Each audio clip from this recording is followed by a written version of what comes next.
Welcome in to the DNVR Avalanche Podcast, live from the Toyota Lounge, powered by your Front Range Toyota dealerships and presented by Bet365. We've got Bailey, we've got AJ, we've got Rudo coming to you live on an Avalanche off day.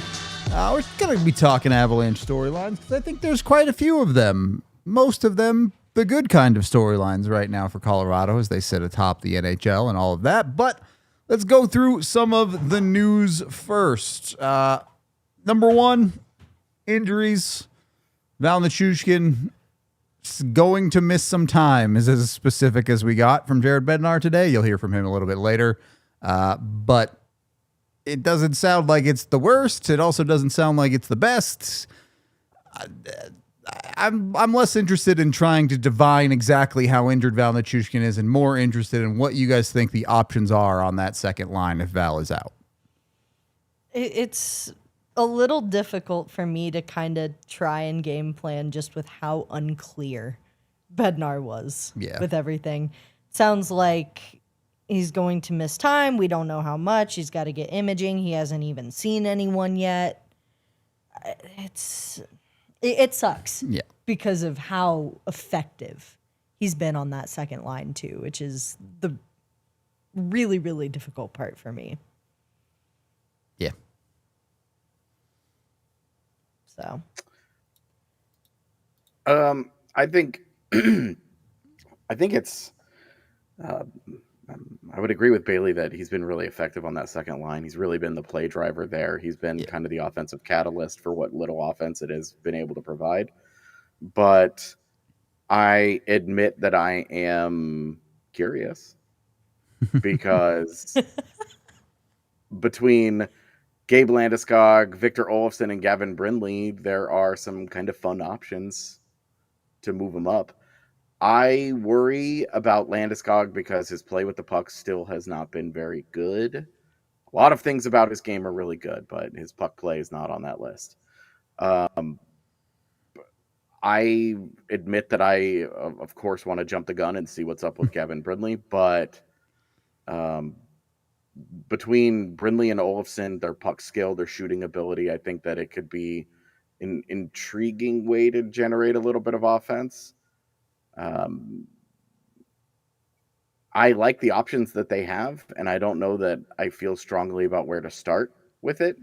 I think Landeskog will probably get first crack, but you could understand if Bednar decides Gavin Brindley's time. He's been really good over the last week, and he's already trying to find excuses to give him more ice time. Now, he could just do that by playing the fourth line more, of course, but why do that when you can just have Gavin Brindley go on other lines every once in a while? So I want to start with Brindley, but of course I do. It's who I am. I think it's three fun options, and we're not having like an Ivan or Yoel Kiviranta from previous years where you're like, this guy flat out can't do this job. Yep. Yeah. Is there something to putting Brindley up there because you want to keep the third line of Landy, Drury, and Olofsson together? Does that factor in, or is it just the best guy for the job's got to go up there? What I'm worried about if it's Landy is that the third line then likely becomes Brindley, Olofsson, Drury. Yeah. And there's no size. There's very little physicality. For all the things that you love about Jack Drury. Physicality is big and strong completely is eliminated from your third line. And that loses that element. One of the things that has made Colorado's depth so effective so far this year is that it's very multiple. There's a good offensive player, and there's a worker bee, and there's a smart two-way center on every single line. right? But if you have a third line with Olofsson, Brindley, and Drury, I think you're easy to play against. You're too easy to play against. And that is my big concern there. I would rather you make like bigger changes. Like if you want to put like Landeskog and Brindley next to Brock Nelson, and then you have Ross Colton as kind of your forechecking physical presence on your third line, I'm down with that. But I think that you need to spread your physical presence out somewhere. It's got to be, there's one of Colton or Landeskog has to continue to be on that third line because you want to be well-rounded. You don't want to be too many eggs in one basket. Learn the lessons of what's been successful this year in that you're versatile, you're hard to play against because you do a little bit of everything. Learn the lessons. I think for me too, like when talking about like a well-rounded and trying to recreate as much of what that second line has done well, you're not making that line any worse putting a Gavin Brindley on there who's going to work and push just as effectively as Val Nichushkin's been able to on that line. Brindley's proved that he's willing to play both sides of the puck. Looked great on the boards. He's a great player to push the net if need be. I think that to me, like if I'm sitting here starting to game plan, like that's my first option. I think it'd probably be my first option too. I have two concerns there though. One, there's no question about Gavin Brindley's work ethic. It very clearly works his tail off, but you put him into a top six role and what does it look like? Can he function in the same way? And I know he scored in 3-on-3 the other night. That's awesome, but there's a ton of ice in 3-on-3 that half second quicker that things happen in the top six in the NHL. Is he going to be able to work there? And I think the answer could very well be yes. My bigger concern if Gavin Brindley is put in that role, I don't believe Jared Bednar is actually willing to play him in that role for real. He's going to put him on the second line, and then half of the shifts, Gavin Brindley won't be out there with the second line, and he'll play 11, 12 minutes or whatever it is. So that feels like a half measure of an answer when it comes to actual deployment that I'm expecting the Avs to use for him. If it were me coaching, I'd just run it, but it's not. No. I don't want that either. Yeah. Like if whatever decision he's going to make, I want him to give it a little bit of burn. Like I want to see, if it's an absolute train wreck for the first period tomorrow against Buffalo, fine. Then change it. It's fine, right? Like if it's not working, there's no reason to just keep forcing it. But it needs to not work in order for me to say, try some other stuff out. Like let whichever guy is going to take that job. Is going to get the promotion. It's either Brindley into your top 9 or Olofsson into your top 6 or Landeskog. Like whatever is going to happen, somebody is moving up. Yep. And I don't think that you're going to look at the last couple of games where the fourth line's been pretty good and say, well, we have to keep the fourth line together. Like you really wish Logan O'Connor was ready right now because this would make this much easier. But I think you're just going to be like, okay, well now your fourth line is back to sort of spare parts. Yeah. Given Bednar's usage of Bardakov, you were kind of already wondering about the usage, and it's not going to get any better going until LOC gets back, which it sounds like won't be on this homestand, so you're still a little bit away from him. The other injury news, though, Jack O'Shawn officially sent down last night. Sam Girard practiced in a normal jersey. It does sound like he should be back as soon as tomorrow, potentially. Yeah. Sick. He looked good out there for the couple minutes that I watched him before Bednar. Him and the 3 other guys that practiced today. 4 other guys that they talk about bare bones on the ice. Yep. No, and that's super exciting. If there's all these question marks around the forward core, knowing that you've got what has been a vital piece on your defense finally back. One less question mark to worry about back there makes me super excited. Not that, Buffalo's a top team or whatnot, but seeing that utilized again. Yeah. Is exciting. Do we think there's a way that Malinsky ends up on the right with this shaking out, or is it just Malinsky back on the left? Well, I think there is, because we saw last year the Sams got put together and had a decent amount of success, and Manson Burns hasn't been a train wreck. Yep. I wouldn't default to this, but I think that we've seen, especially Josh Manson. I can't believe this, but like especially Josh Manson has been awesome. Yeah, he's been really fun. If you're looking at that as if you're Jared Bednar and you're going, okay, well, I don't want to put Girard and Manson together. I know this. And if the Sams aren't going well, then I think that you could break it up. You know, the Girard Burns one is, Rudo, certainly what you and I have been hoping for. But you could at least like make the argument for continuing with Manson Burns and then going with the Sams together. Any world where it's Manson on the left with Malinsky? I'm inclined to say no. Okay. Yeah, not for me. Not for me. Just checking. That's That just seems like that's too chaotic, I think, for me. I mean, there's always some chaos when it comes to Josh Manson, just in general. Yeah, but that's what I'm saying, right? Is you've got Josh Manson who brings the body, no ifs, ands, or buts about it, and a Sam Malinsky who has built his NHL repertoire and, you know, become a more reliable player, but still a guy with only 1 year of NHL experience.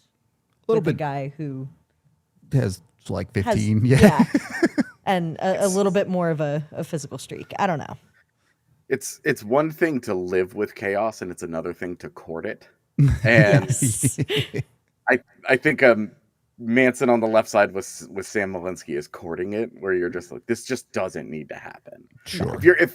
If that's like one of those, we're playing poorly, tonight's not going well, we're just gonna try some things to see if we can find a spark for a shift or two to get us like back into it. You know, like that's the only situation where I think you do something like that. Otherwise, it's like you're courting disaster here, and you don't really want it to answer. So, I would prefer Girard to do what they wanted to do at the start of the year with Girard, Burns, Malinsky, Manson. Yeah. But there's at least the argument to be made that Manson, Burns have been solid enough, and we saw last year that the Sams put together drive a lot of play. Defensively, you got problems, but it's the same problems that you've had with Jack Ashon and Sam Malinsky. Yeah, right.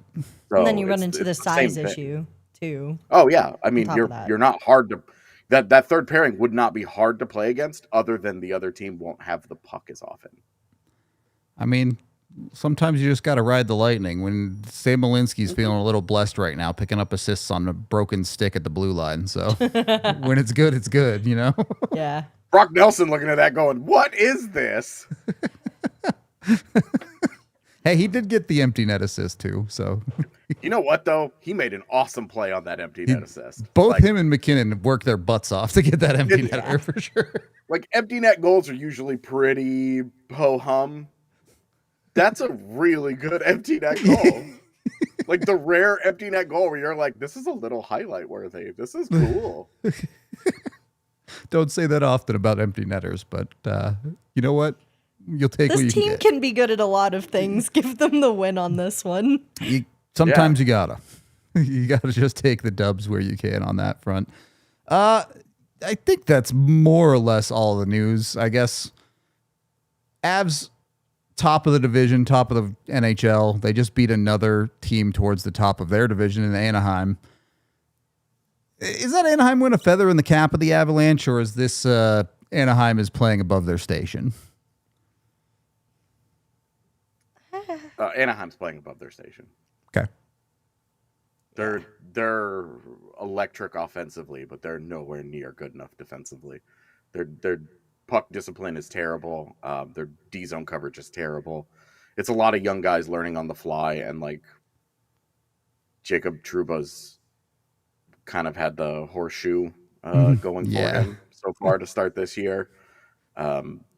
Not Anaheim. I don't mean it to sound like Anaheim's just like a bum team or anything, but second in the West. Stop. Just go look at Leo Carlson's shooting percentage, and you'll know it's not for real. Right, and Lucas Dostal is covering up a lot, papering over how bad that defense really is. It's not a good defense right now. I think we talk a lot about sustainability too, and they have a lot of young talent who's they're shooting really well for the most part, generating a good amount of offense. They've got a lot of energy, which I think can.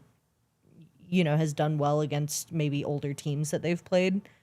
But you wonder how sustainable Lucas Dostal performing the way that he is and how much that's going to help the Ducks down the line. I think it's fun to watch right now, I will say. They're fun. They're Doesn't really mean they're fun this team good. to watch, Yeah. But I wonder if we're looking at a similar Ducks team in a couple months from now. Quinville's going to have an aneurysm if they keep playing defense this poorly. I'll tell you that much.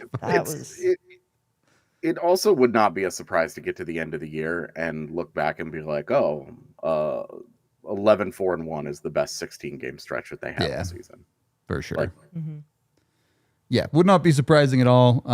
Some other conversations to get into. We'll get into storylines soon here. I also want to hear from Bednar, but we need to take our first break of the show, so let's shout out some of our sponsors.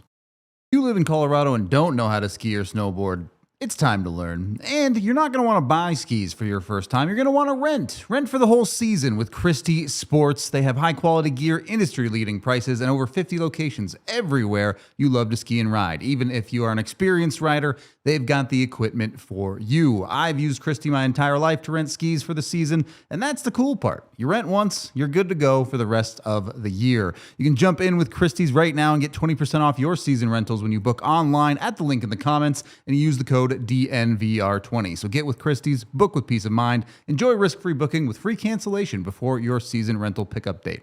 To get that 20% off, you must book season rentals online to get the discount and book by November 23rd. So get in while you still can. Outside is better with expert service and advice in every store. Once you've got your Christie's, make sure you're also getting yourself over to Game Time when you want tickets to go watch real athletes.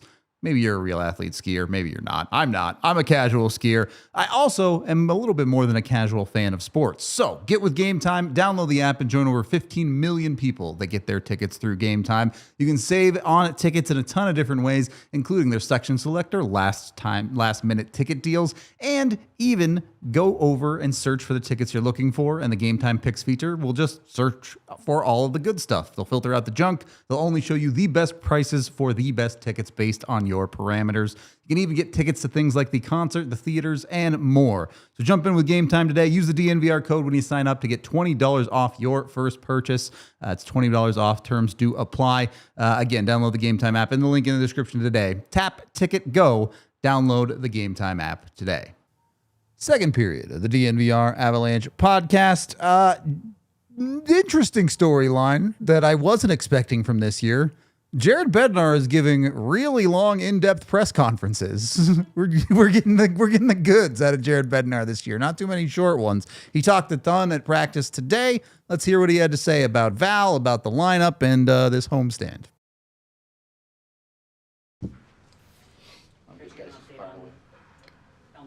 I do not. He's still gonna go to like some doctor's appointments today and sort of figure it out. So I don't have an update on him yet. Hopefully tomorrow morning we get more clarity, or later today. Do you think a goal like Ben scored last night can jumpstart him, ignite him, get him going? I think he's been playing pretty good. You know, like he's got 3 goals already. It's not his fault. A couple of them are called back.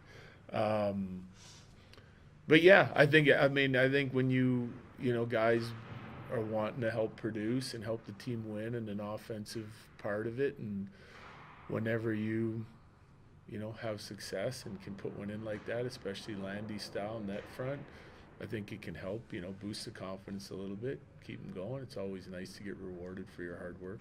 Does it say anything about him that he didn't, he didn't dwell on it, he just went about doing Landy things still? Yeah, well, it says a lot about him. I think that's the type of guy he is. He's just going to keep focused on what he needs to do. It's like the maturity in his game and the character that he has. He's just like, there's going to be stretches that players go through where they don't score, and you just have to keep playing and doing the right things and know that if you take care of, you know, your own process and your own details, that success will eventually come, and then sometimes it can come in bunches too. So for a young team like Anaheim, like had they won that game last night, two top teams, there probably would have been a lot of questions about, hey, how much fun is this group having? For you guys, this seems like the standard. You mentioned making sure the group continues having fun. How different is it for, you know, a team like you guys that expects this type of stuff versus a team like the one you guys played last night who are climbing, trying to establish themselves? I imagine you guys are still having a lot of fun, but can you talk about like maybe the way it's different now than it was when you guys got in game 82? Yep, that's a good question. I mean, it's just, I think you know, when there's no pressure on you, you're pretty loose naturally. Guys are, you know, young team, guys are trying to take different steps in their development. There's quite a bit of leeway, you know, from coaching staff, and you're just trying to see growth, and which they're definitely seeing. Like, that's a team that's on the rise, and their young players are developing nicely and turning into like top players in the league already.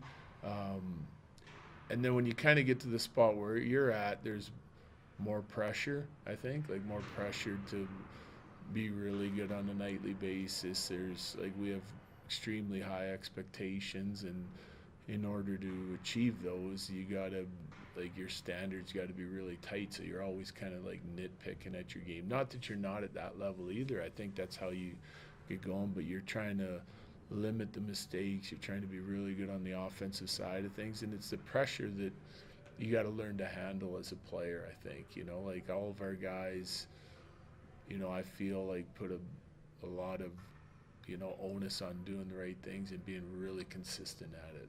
And you know, you hear external noise and you got to block it out a lot of times and just keep going about your business. But it's a completely different mindset. You know, they kind of remind me of where we were after my first year. You get a young team and things start going good, and you're just out there playing and having fun and getting the job done, and that can snowball for you. You can become a dangerous team that way. And we got into the playoffs last year, and again, that you even enter into the playoffs, doesn't matter who you're facing, you felt like you could win, and there's not a lot of, you know, weight on your team. It's different. You got to be able to sort of have that mindset when the pressure's on you, and still be doing the right things as consistently as possible.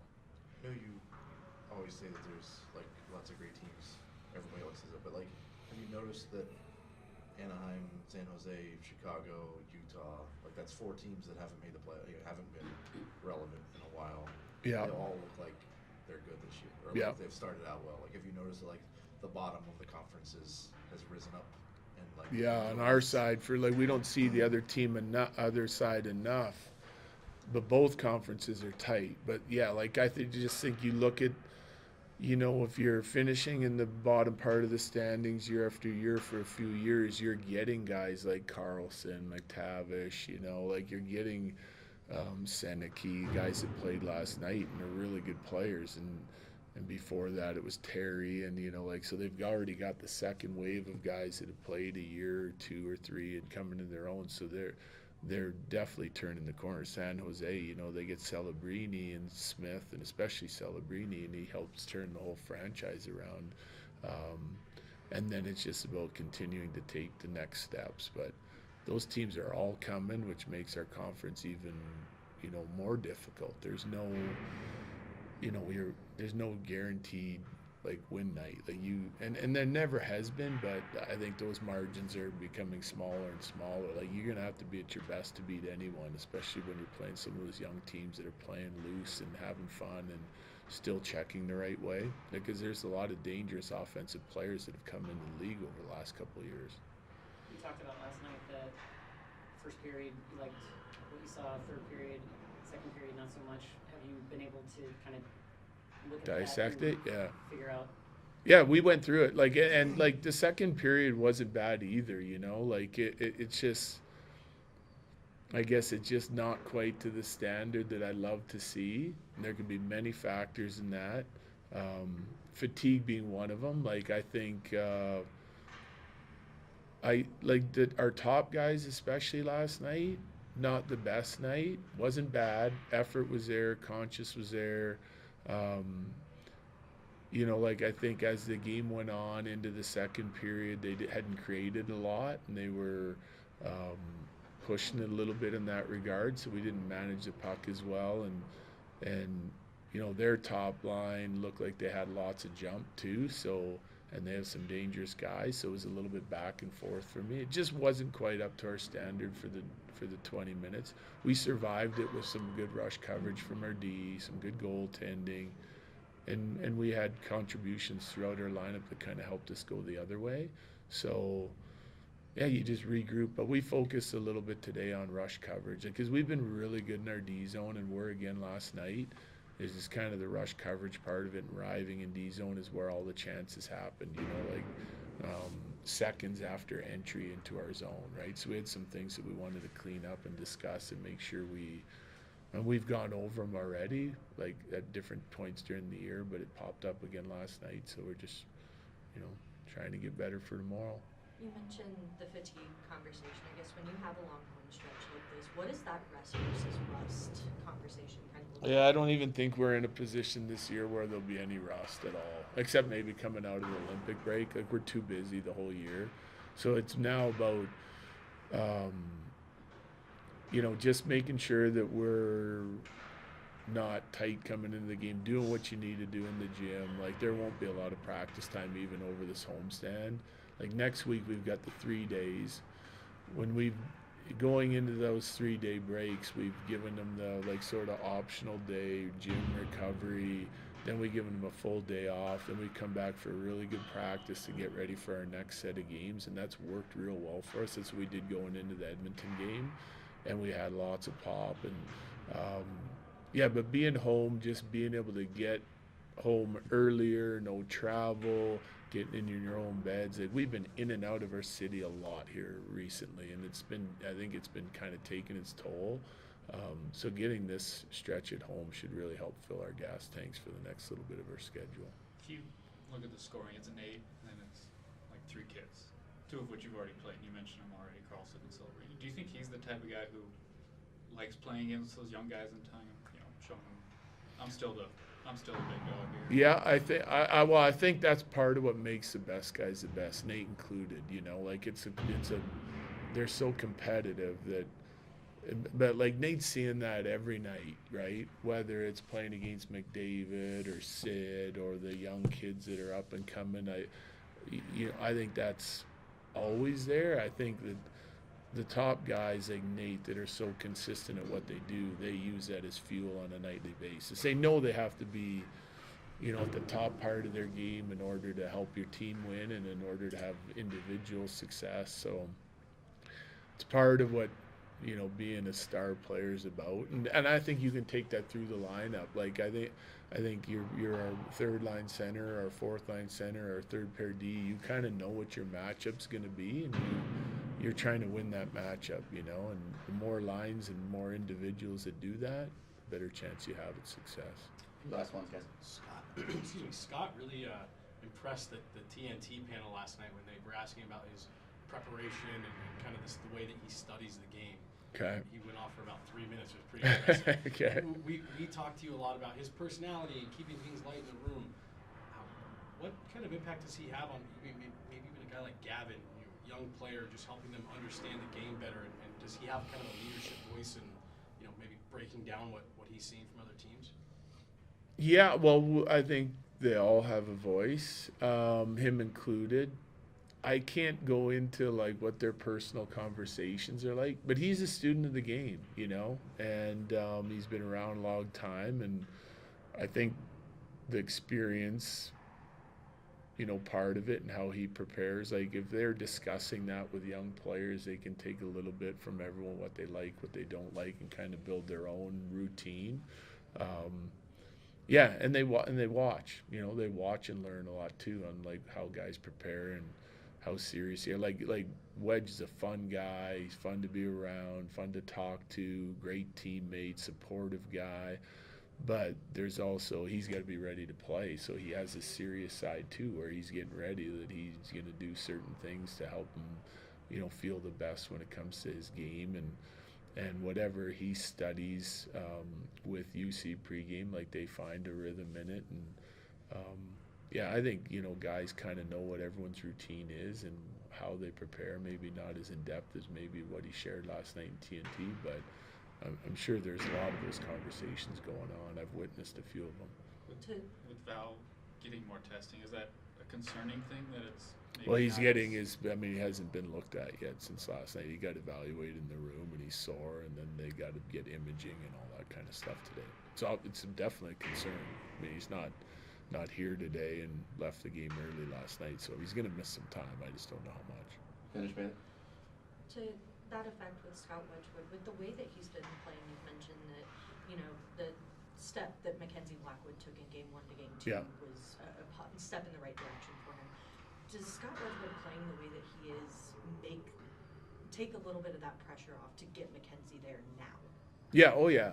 Yeah, and listen, Mackenzie's going to work to get there now. Like he wants to play, but it allows us to, like, Mackenzie's going to play tomorrow, and then we'll reevaluate for the next game. Like Wedge played really well, and we may go back to him. We may flip flop him back and forth for a little bit here. We just, we're going to have to take it day by day at this point, and there's no rush. It's a long, long season. They're both going to play a lot of games, and if we can use both of them for a while, that's great by me.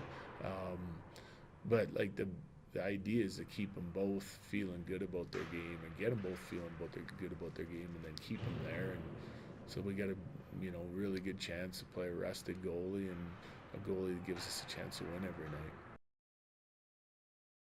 It's time to shout out our presenting sponsor, that being Bet365. They're not just that, they're an official partner of the Colorado Avalanche. You can do your betting on hockey with them, and they even offer an early payout option. If you pick a team to win straight and they go up by 3 goals or more, you get paid out immediately. You don't have to worry about any comebacks. Your bet just hits. You can do what you want with Bet365 when you put $10 in your account, sign up with the DNVR 365 code, and bet $5 on anything. Win or lose, you get $200 in bonus bets. So jump in with Bet365, get those $200 in bonus bets. Bet on what you want. Maybe you follow my pregame bets. I've been doing pretty well this year as far as bets on the Avs, but if you've got a good vibe on any hockey game, go with Bet365 or, any sport. They've got them all. You can bet on whatever you want when it comes to them. They also have those instant payout offers and great parlay boosts and all sorts of other good bets. So go check them out. When you do get with them, get those $200 in bonus bets by betting $5 on anything. Win or lose with the DNVR 365 code. Of course, when you do gamble with Bet365, you must be 21 or older, physically located in Colorado. Please gamble responsibly. If you or someone you know has a gambling problem, call or text 1-800-GAMBLER today. And then if you win a little bit of money, it might be time to go get yourself some delicious Raising Cane's chicken fingers. Jump in with Raising Cane's today. Go get those fingers. They're hand battered and crafted for you every single day to be delicious, but we all know the real sauce is the sauce when it comes to Raising Cane's. Absolutely delicious. You could put that on concrete and I'd probably still eat it. But it comes with great food, not just the chicken fingers. They've got the crispy crinkle cut fries, the buttery Texas toast, and of course, jugs of freshly brewed tea and freshly squeezed lemonade to keep the squad refreshed. So get in with Raising Cane's today, whether it's kickoff, halftime, or postgame. You can't go wrong. Jump in, Raising Cane's chicken fingers, one love. Third period of the DNVR Avalanche podcast. Getting into some of those storylines. You heard Bednar talk about the goaltending. Blackwood's going to get the next game. Is the goaltending even really a storyline for the Colorado Avalanche? I would say so, yeah. Okay. I think still to a point until we see fair. Blackwood make a full return. There's something to be said about Wedgwood kind of pushing the limits of what he's done in his career to do what he's done for the Avalanche over the last stretch of games. So I would say, yeah. I definitely think it's fair that I don't know that Wedgwood is like a super intriguing storyline, but he is doing a good job. And then I think there's still questions around where Blackwood is at, but we'll see hopefully over the next week or so. I think Scott Wedgwood has to be a story. We can't just write it off that at all strengths this year, he's 4th in the NHL in goals saved above expected. Sure. So, like he's doing a wonderful job. And like Spencer Knight, Logan Thompson, Connor Hellebuck, like those are all guys that you kind of expect to be in that conversation. Igor Shesterkin, Scott Wedgwood. And I know that his environment is not as difficult as some, like Spencer Knight's environment is still tough.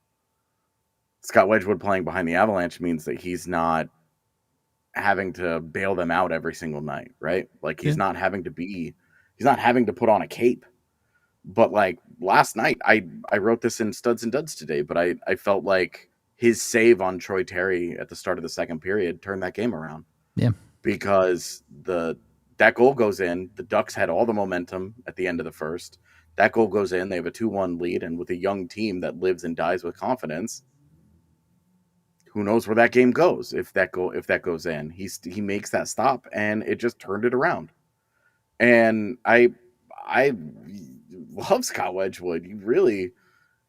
It's a pretty unimpeachable start to the year. It's been such a start to the year that you at least have to entertain the conversation of, I know the plan is Nabokov. I know that Blackwood has the 5-year deal, and that this is supposed to be the stopgap and all, and that this is like the transition, like the last year Wedgwood's going to try and go get a deal somewhere. He's going to use this to springboard into a bigger number somewhere else, right? But I mean, he's done such a good job that it's like, look, Mackenzie Blackwood's played 2 games. They both have been on Segababas. He's been okay. Scott Wedgwood's been great. So I do think it has to be a storyline, but it is with the caveat of his environment has made his job much easier. His job is a lot more. He doesn't have to put the cape on. He just make a couple of big saves a night and you win. Yeah. It's more like he doesn't have to go into the phone booth and turn into Superman. He just has to make sure that the phone booth can open, right? And like Nathan MacKinnon is the one that goes in there and puts on the cape. So like, and that's what we talked about last year with Georgiev and Anaheim is they don't need an elite goaltender. They just need a guy who's not going to screw it up. Yeah. Now the defense is a lot better this year so far, but so's the goaltender. He's just, it's amazing what goaltending looks like if a guy makes 1 or 2 big saves, like really good saves on really good chances, and then otherwise just doesn't screw it up. Wedgwood he faced 17 low danger shots last night. Stopped all 17 of them. That's huge in games that were as close as last night's game.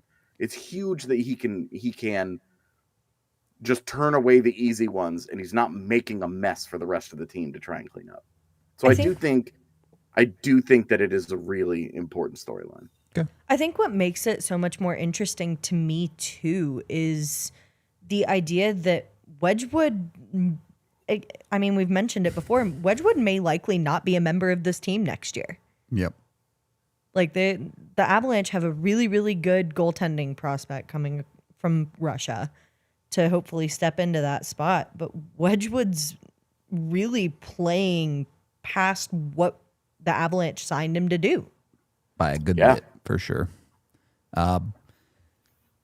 Goalie situation maybe expanded into a bigger storyline of the fact that the Avs are the best team in the NHL right now. They are 20% of the way through the season, and they have 1 singular regulation loss. They have yet to lose a game by more than a single goal. They're currently on a 4-game winning streak. I don't know exactly how to phrase this storyline necessarily. How real are the Colorado Avalanche? I'd say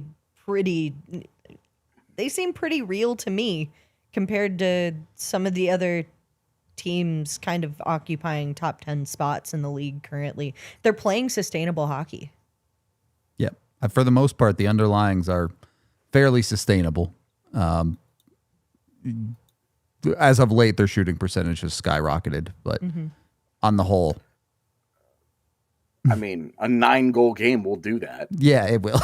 Yeah, this is true. No, it's interesting, and I don't know as though like there's a fall from grace to come eventually. I think with every team that has as hot of a start as the Avalanche have, it's not. They're not going to end the season with just the one regulation loss, as much as I would love for that to happen. But it's interesting to see how well things are gelling for them recently, despite some of the injuries that have hit and the way they've kind of utilized that next man up mentality to still go out and play the way that they are playing. I think is huge. Yep.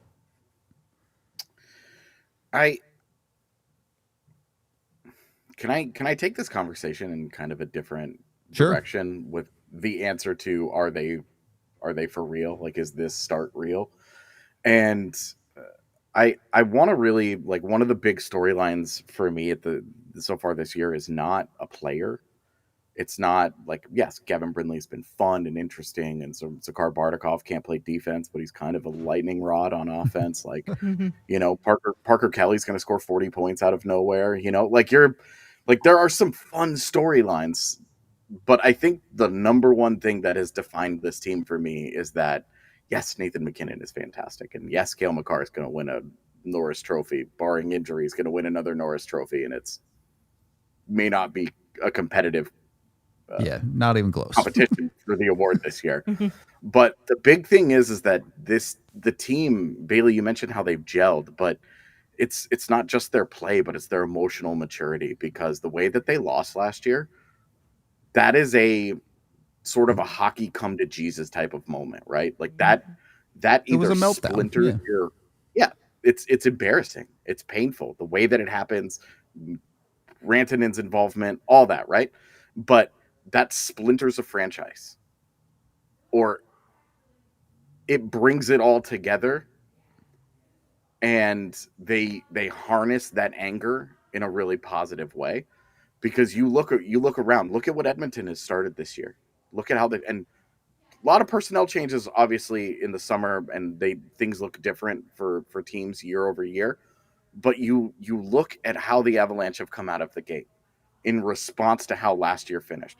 They don't have a drastically different roster. This is most of the same team. Their new guys are basically Brent Burns and Victor Olofsson. Yep. And Brindley, I guess Kevin Brindley. Yeah. And like, so we're talking like depth guys. Although, as we've mentioned, Brindley, who knows, right? But like, we're talking about, this is mostly the same roster, and they have responded to their adversity by coming out pissed off and highly motivated, and they're channeling it every single day. We talk about all the underlines because the underlines are freaky good. We talk about it. They have a plus 25 goal differential. If you remove, and it's easy to look at that and say, oh, it's first in the NHL. Well, they won a game 9-1. Great. Remove that game. Guess where the Avalanche rank in goal differential if you take away a 9-1 game? Still first. It's first. Yeah.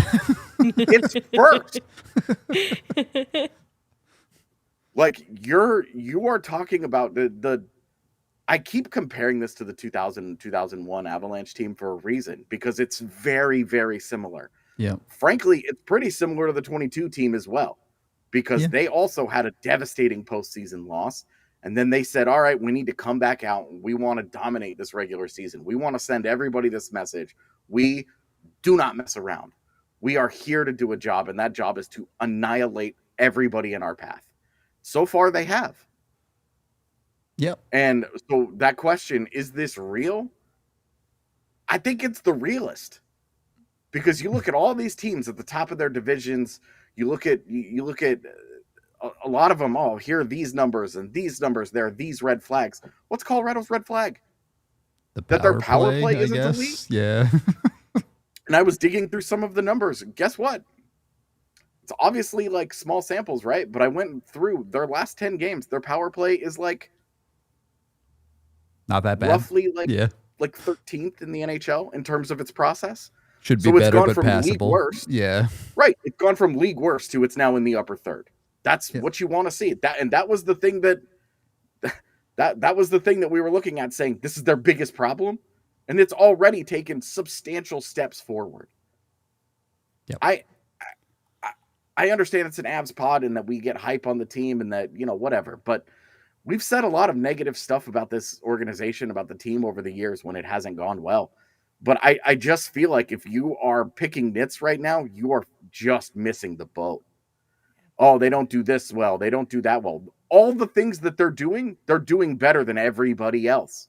Yep. They're scoring, they're defending. Everything that they're doing has been fantastic. Yeah. Talking about, this is as real as it gets. Yeah. Good luck to everybody else trying to chase them down. No, and talking about the traits of a championship team, right? And like what makes, you know, a team that is as good as the Avalanche right now. And I feel like the fact that we've gone through this entire season pretty much, like, there's not a huge glaring issue right now anymore. Like, this is just us nitpicking things that, oh yeah, they're good, but this could be better. If anything, I think that almost makes it scarier that the Avs have been so good and we're like, oh, this could get better. Yeah. Oh, that could get better. But it savor this. I think we talked about a week ago that the version of the Avs you're getting this year is awesome. Mm-hmm. You got to enjoy it now because there are not a lot of years that they're going to look this good. No. I do think it's worth noting, AJ, as you're talking about that hunger a little bit. To me, it feels like Gabe Landeskog really is the emotional center of this team. Yep. Him being back in the lineup every night is a huge deal for the Avs. I do want to talk about that more and a couple other storylines. We do need to take our last break of the show, though, so let's shout out our last set of sponsors. Shout out to Window Nation. If you're living in Denver and you want your home to be comfortable year-round and your family protected, an investment you can feel great about for years, that is windows. It's starting to get cold, actual for real. And if you want to avoid a drafty house, Window Nation has your back. They measure 3 times to ensure your windows fit perfectly and keep your home comfortable year-round. Their installation crews finish the job in 1 day or less. Their windows have a 50-point inspection in the factory and a 20-point inspection of every window when it's installed. Over 45,000 5-star reviews. They were recently ranked on Forbes' list of best window installation companies, so you can trust Window Nation for high-quality, affordable windows. Take advantage of Window Nation's end-of-year sale through November. 50% off all window styles. You could get 0 interest financing for 5 years and more. Schedule a fast, free estimate now at windownation.com and make sure your windows are up to par. Once you've got your windows sorted out, good time to choose chill because, you know, they'll actually keep the warmth in your house. Coors Light is the way to choose chill when you're juggling work, family, and business of pretty much whatever. It doesn't even have to be your actual job. We've all got a side hustle. Sometimes Coors Light is the opportunity to choose chill. That makes life easier, whether you're watching the game or just enjoying an evening in this cool fall. It's still fall. It's almost winter for Coors. We'll be putting them in the snow pretty soon. But you can jump in with them. Make sure the mountains are blue. You know it's ice cold, cold lagered, cold filtered, and cold packaged to keep it refreshing for you. Make the most out of the times you choose chill by choosing Coors Light and getting to CoorsLight.com/DNVR. You don't even have to get up off your couch to get your Coors Light. It'll get delivered right to your front door. Can, of course, find them in every liquor store in the country if you are out and about. But if you're lazy like me, CoorsLight.com/DNVR. Of course, celebrate responsibly. Coors Brewing Company, Golden, Colorado. Final period of the DNVR Avalanche podcast. I asked you both to bring your favorite storyline of the season for the Colorado Avalanche this year. What do we got in the bag? What are some favorites? I think AJ and I might have the same one based on what he said at the beginning of the podcast. Mine is Gavin Brindley.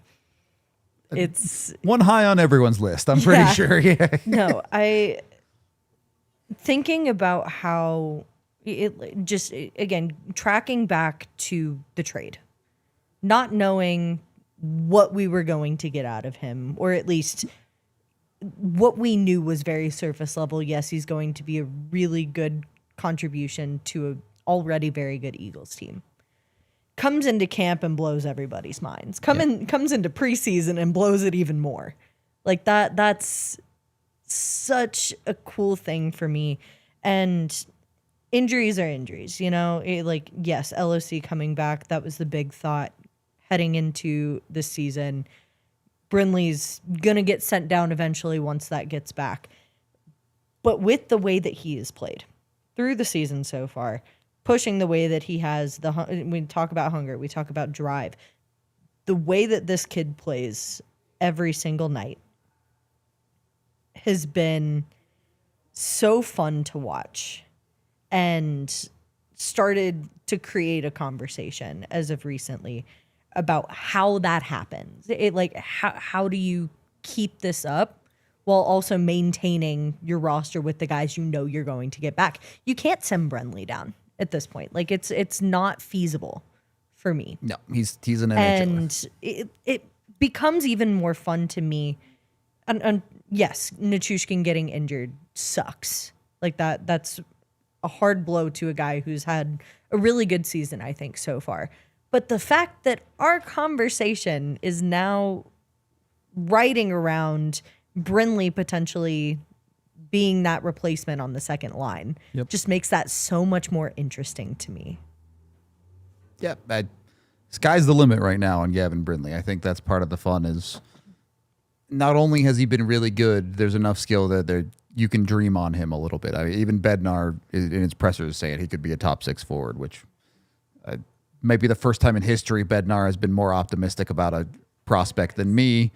But no, and what's so interesting about it too is I love the question that he was asked the other day about minutes and trust. And he was very clear in saying he's got other guys in the lineup right now that he trusts more.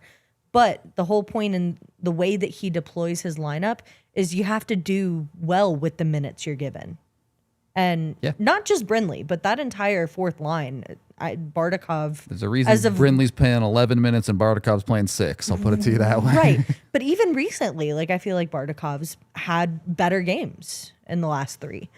And that entire line has been so incredibly effective. We talk about, maybe non-factors in any given night. I can't, like in the last 3 games, they have been one of the biggest difference makers for this Avs team. Absolutely.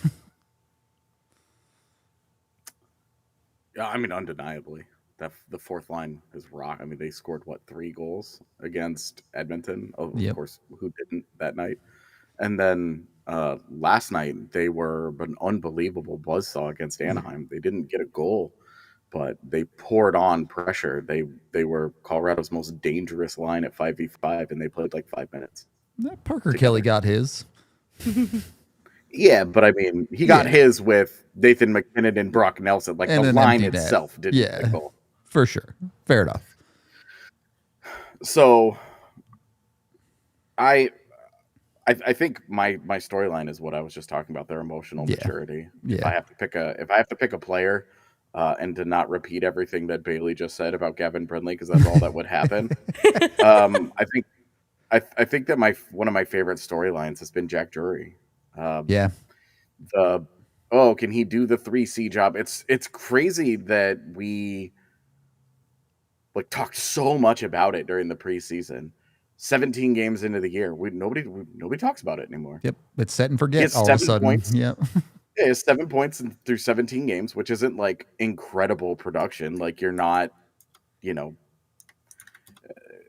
not giving him an 8-year deal out of it, but 34-point pace for a third line center is fine. It's a little low on the lower end, but we talked about it. Offensively, he's gonna have to be a product of some of the finishing talent of the guys around him, because he's not a great goal scorer himself. We've seen this. He seems to be cursed with giving the opposing goaltender their highlight reel save of the night. Especially if he tries to go high glove on a guy. Like, he's just doesn't have a great shot. Yep. And that's just where it's at. But you look at everything that he does, and you look all around the face-offs, the offensive production has been solid.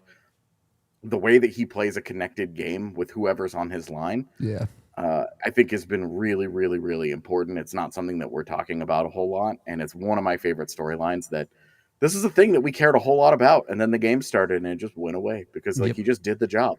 Yep. He's through 17 games. He's just done what you want of him. And it was like, oh, yep. Turns out we don't need to talk about this. Like, we're going to talk about trade deadline stuff, and it's going to be a fourth line center, not, let's go get a third line center and make Jack Drury the fourth line center. Like, you just don't really need to have that conversation. And every iteration of the third line that has gotten substantial minutes has been excellent. The process has dominated. There hasn't been a single third line that you're looking at going, oh my God, what is this? What's happening here? It's just been great.